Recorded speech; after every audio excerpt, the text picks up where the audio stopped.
ሰላም ጤና ይስጥልኝ የተከበራችሁ የሶሎዳ ሚዲያ አድማጭ ተመልካቾቻችን እንዴት ቆያችሁ? ለዕለተ ሮብ ያዘጋጀናቸው አዳዲስና ትኩስ መረጃዎች ይዘን ቀርበናል። መረጃዎቻችን እየተከታተላችሁ እስከ መጨረሻው ከኛ ጋር እንድትቆዩ ከወዲሁ በአክብሮት ጋብዛለሁ። ወደ ቀዳሚ መረጃችን ስናልፍ ህወሓት የሻዕቢያ የጦርና የስለላ አመራሮች መቀሌ ከተማ አስገብቷል ተባለ። ተክላይ ገብረመድህን የተባለ የህወሓት ከፍተኛ አመራር ትናንትና ሚያዝያ 28 2017 ዓ.ም የሻዕቢያ ጦርና የስለላ አመራሮች በሁለት መኪና መቀለ እንዳስገባቸው የተገለጸ ሲሆን በሐውልቲ አዳራሽ በሚገኘው የህወሓት ጽፈት ቤት የህወሓት ጽፈት ቤት ኃላፊ ከሆኑት ከወይዘሮ ፈትለወርቅ ገብረእግዚአብሔር ወይም መንጆሪኖ ከጀነራል ወድምቤቴና ከህወሓት ማዕከላዊ ኮሚቴ አባል ከሆኑት አቶ ጌታቸው አሰፋ ጋር እንደተገናኙም ከመቀለ የተገኘው መረጃ ያሳያል። ከሰዓታት በኋላ ኖርዘርን ስታር ሆቴል እንደነበሩም ከስፍራው ተመላክቷል። እንደሚታወቀው የህወሓት አክቲቪስት የሆነው ብርሃነ ገብረገርግስ ማለትም በብዕር ስሙ ሰብዝ ሰአነሰብ እንዲሁም የሻዕቢያው አክቲቪስት አወል ሰይድ በቅርብ ቀናት በአስመራ ተገናኝተው በጥምረት ለመስራት የሚያስችል ሴራ በመጠንሰስ ጽምዶ የሚባል የጋራ ጥምረት ፈጥረዋል።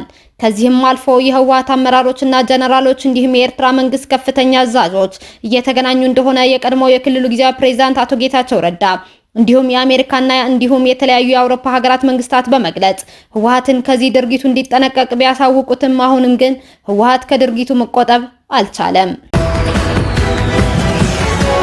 የክልል ባለስልጣናት በህገወጥ የማዕድን ቁፋሮና ዝውውር ላይ እጃቸው አለበት ሲሉ የህዝብ ተወካዮች ምክር ቤት አባል የሆኑት አቶ ብርሃኑ ጎበና ገለጹ። የህዝብ ተወካዮች ምክር ቤት ማዕድኖች ባሉበት ቦታ የክልልና የአካባቢው ባለስልጣናት በህገወጥ የማዕድን ቁፋሮና ዝውውር ላይ እጃቸው እንዳለበት ገልጸዋል። የምክር ቤት አባል የሆኑት አቶ ብርሃኑ ጎበና ይህን የተናገሩት የገቢዎች ሚኒስቴር የበጀት ዓመቱን የ9 ወር ሪፖርቱን ለህዝብ እንደራሴዎች ምክር ቤት ባቀረበበት ወቅት ነው። ማዕድኖች በሚገኙባቸው ክልሎችና አካባቢዎች የተሰማሩ የጸጥታ ኃይሎች ህገወጥ የማዕድን ቁፋሮ፣ ዝውውርና ሽያጭ በክልሉ እንዲሁም በአካባቢው ባለስልጣናት እንደሚከናወን የጸጥታ ኃይሎች ነግረውኛል ነው ያሉት አቶ ብርሃኑ። አክለውም በጸጥታ ኃይሎች የሚያዙ ህገወጦች ከክልልና ከአካባቢው ባለስልጣናት ጋር የጥቅም ትስስርና የስጋ ዝምድና ያላቸው በመሆኑ ህገወጦቹ ሲያዙም በአመራሮች እንዲፈቱ ይደረጋል ሲሉ ተናግረዋል። አያይዘውም ከተፈቱም በኋላ ለህግ እንደማይቀርቡ ገልጸው የጸጥታ አካላቶችን በዚህ መማረራቸውና ችግሩ ለመፍታት ምን እየተሰራ ነው ሲሉም ጠይቀዋል። የገቢዎች ሚኒስቴር የሆኑት ወይዘሮ አይናለም ንጉሴ በምላሻቸው በህገወጥ የማዕድን ቁፋሮ ላይ የተሰማሩ ባለስልጣናት ከዚህ ድርጊታቸው እንዲታቀቡ አሳስበዋል። በተጨማሪም ማዕድን አሁን በህገወጥ መንገድ ገበያ ላይ ይውላል ይመረታልም ብለዋል። ሚኒስቴሯ ችግሩ እልባት እንዲያገኝ ጉዳዩ ከሚያገባቸው ተቋማት ጋር እየተሰራ መሆኑን ጠቅሰው ጉዳዩ የማህበረሰቡንም ድጋፍ እንደሚሻም ገልጸዋል። በእስር ላይ የሚገኙ ፊሊስጤማውያን ጋዜጠኞች በእስራኤል ጦር ፍርድ ቤት ሊቀርቡ ነው ተባለ። በእስራኤል ላይ ከሚገኙት ጋዜጠኞች መካከል አንደኛው የሆነውና የዛሬ ሳምንት ገደማ በወረራ የተያዘው ዌስት ባንክ ውስጥ በቁጥጥር ስር የዋለው ጋዜጠኛ አሊ አል-ሳሞዲ በእስራኤል የጦር ፍርድ ቤት ይቀርባል ተብሏል። እንደ ፊሊስጤም እስረኞች ማህበረሰብ መረጃ ከሆነም በአሊ አል-ሳሞዲ እስር ዙሪያ ግልጽ የሆኑ ክሶች አለመኖራቸው አስታውቋል። ጥምረቱ ባወጣ መግለጫም በአሊ አል-ሳሞዲና ሌሎች ፍልስጤማውያን የሚዲያ ሰዎች እስርና አያያዝ ዙሪያ ስጋት እንዳለው የገለጸ ሲሆን በተለይም አሊ አል-ሳሞዲ የተለያዩ አካላዊ ጥቃቶች እየደረሱበት እንደሆነና ሕክምና ቢያስፈልገውም ምንም አይነት ሕክምናም ሆነ የመድኃኒት አቅርቦት እያገኘ እንዳልሆነ ገልጿል። በተያያዘ ዜና በጋዛ የቀጠለው ከበባ ከፍተኛ የሆነ የምግብ እጥረት የተፈጠረ ሲሆን በዚህ ሳቢያ ሰዎች የመጠቀሚያ ጊዜው ያለፈበት ምግብ ለመመገብ መገደዳቸው ተገልጿል። የጦር ጄቶች ድምጽ አሁንም በሚሰማባት ጋዛ ሰዎች በእሳትና በረሃብ እያለቁ ነው የተባለ ሲሆን እናቶች ለልጆቻቸው በቂ ምግብ ማግኘት ስላልቻሉ የተገኘውን ምግብ ለመመገብ ተገደዋል ተብሏል። አብዛኞቹ የመጠቀሚያ ጊዜው ያለፈበት ምግብ ለመመገብ የተገደዱ ሲሆን አንዳንዶች ደግሞ እሱም የሚያገኙበት እድል አለመኖሩን ተርበው የሚተኙ ልጆቻቸው የማለዳ ብርሃን ሳይመለከቱ በዛው እንደሚያሸልቡም ተገልጿል። መረጃው ዳጉ ጆርናል አስነብቦታል። የኤለን መስክ ስፔስ ኤክስ ኩባንያ ራሱን የቻለ ከተማ ሊሆን ነው።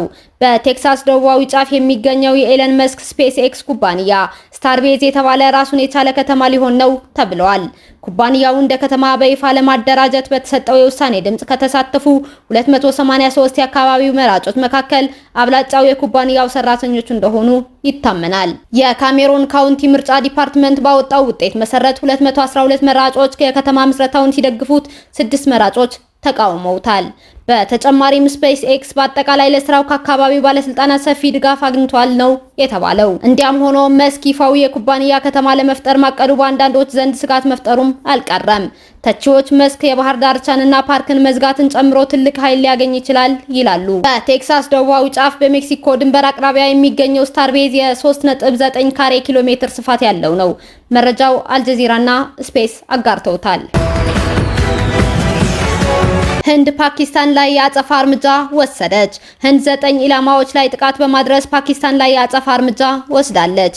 ጥቃቱ በቅርቡ በካሽሚር 26 ሰዎችን ለገደለው የቱሪስት ግድያ ምላሽ እንደሆነ ተነግሯል። የህንድ ጦር በቅርቡ በፓሃልጋም ካሽሚር በህንድ ቱሪስቶች ላይ የደረሰው አስከፊ ጥቃት ተከትሎ በፓኪስታን የአሸባሪ ኢላማዎች ብሎ የጠራውን የሚሳኤል ጥቃት ትናንትና ጀምሯል። የህንድ ጦር በፓኪስታን በሚተዳደረው ጃሙና ካሽሚር ውስጥ 9 ጣቢያዎችን በመምታት ኦፕሬሽን መጀመሩ ኢቢሲ ኒውስ፣ የህንድ ታይምስ እና አልጀዚራ ዘግበውታል። በኢስላማባድ የሚገኙ የፓኪስታን ባለስልጣናት የሚሳኤል ጥቃቱን አምነው ምላሽ እንደሚሰጡ ተናግረዋል። የፓኪስታን ጦር ባለስልጣናት እንደተናገሩት የሚሳኤል ጥቃቱ በምስራቅ ፓኪስታን በሐዋልፑር፣ ሙዛፋባድ እና ኮትሊ ላይ ያነጣጠረ ሲሆን 3 ሰዎች ተገድለዋል። ሌሎች 12 የሚሆኑ ደግሞ ቆስለዋል። የህንድ ጦር ሚሳኤል ከተመታ በኋላ ፍትህ ይከበራል ብሎ በማወጅ በፓሃልጋም 26 ትርኢቶችን ለገደለው ጥቃት ፓኪስታንን ተጠያቂ አድርጓል። የህንድ ጠቅላይ ሚኒስትር ናሬንድራ ሞዲ ወደ ክሮኤሺያ፣ ኔዘርላንድስ እና ኖርዌይ የሚያደርጉትን ጉብኝት ለሌላ ጊዜ አስተላልፈዋል ሲሉ አንድ ከፍተኛ የመንግስት ባለስልጣን ለሲኤንኤን ተናግረዋል። ለመዘግየቱ ምንም አይነት ይፋዊ ምክንያት አልተገለጸም። ነገር ግን ማስታወቂያው የመጣው ኒው ዴልሂ በፓኪስታን በሚተዳደረው ካሽሚር ላይ የአጸፋ እርምጃ ከጀመረ ከሰዓታት በኋላ ነው። ሞዲ በህንድ ጎረቤት ላይ ስላለው ወታደራዊ እርምጃ በይፋ ምንም ነገር አልተናገሩም። በተያያዘ ዜናም ፓኪስታን 5 የህንድ ተዋጊ ጄቶች እና 1 ሰው አልባ አውሮፕላን ማለትም ድሮን መምታቷን ገልጻለች። የፓኪስታን ወታደራዊ ቃል አቀባይ ሌተናል ጀነራል አህመድ ሸሪፍ ቻውዳሪ ለሮይተርስ እንደገለጹት እስካሁን ድረስ 5 የህንድ ጄቶች ማለትም 3 ራፋሌ፣ 1 ኤስዩ 30 እና 1 ሚግ 29 እንዲሁም 1 ሄሮን ሰው አልባ አውሮፕላኖች መምታታቸውን አረጋግጠዋል። ህንድ ፓኪስታን መተዋቸው ስላለቻቸው የጦር አውሮፕላኖች ጉዳይ እስካሁን ምላሽ አልሰጠችም።